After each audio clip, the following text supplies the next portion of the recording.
Hi. It's amazing how far you've got to go to get a breath of fresh air nowadays, isn't it? And of course for some people it's still impossible. Yes, I'm talking about smokers.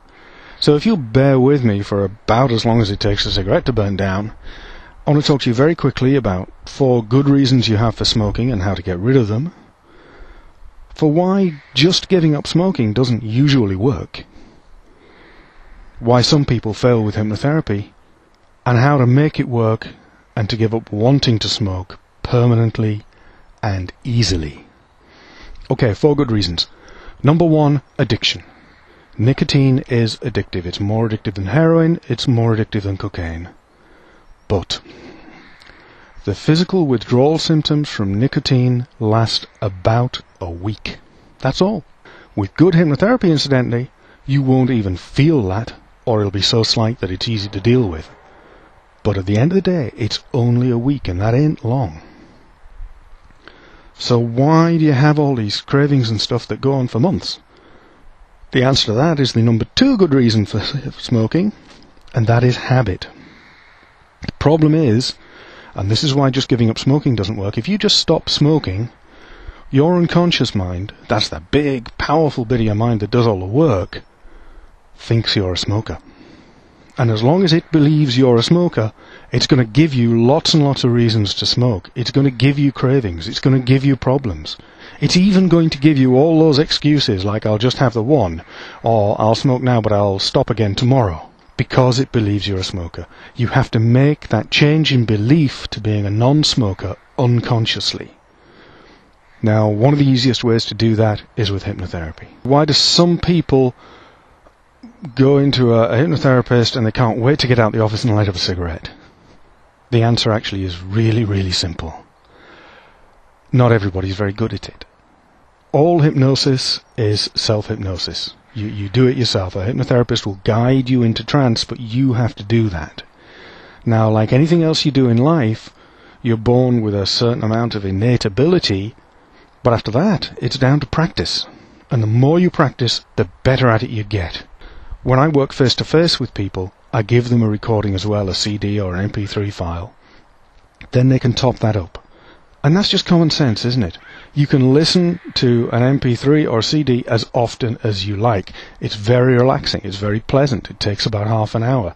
It's actually a good way to switch off and wind down. And I usually say to people the first week, listen to it every day. After that, listen to it at least once a week. As often as you like. It's never going to do you any harm. But keep listening to it over and over again. And just enjoy the relaxation. Keep listening to it.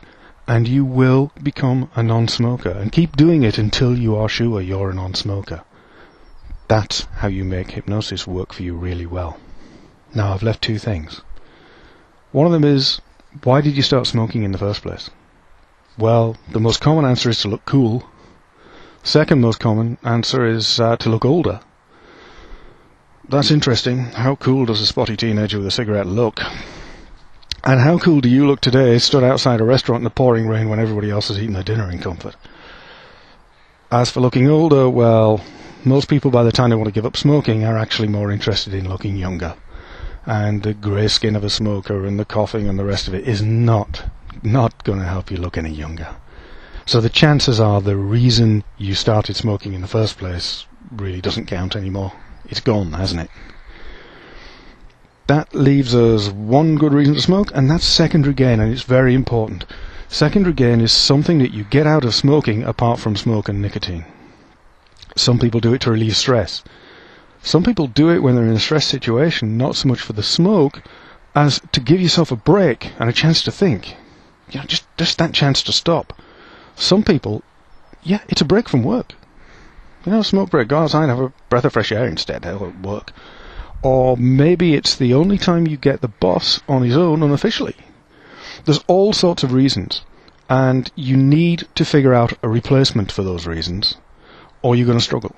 So if you do buy a CD or an MP3 recording, great. Make sure it comes with some written documentation, printed or a PDF file or something, that helps you analyze what your secondary gains are, what your reason for smoking is in the first place, and then make sure you go through that exercise of replacing those. Otherwise, it's a lot harder. So at the end of the day, hypnosis works fantastically, but stick with it. Don't expect it to be instant.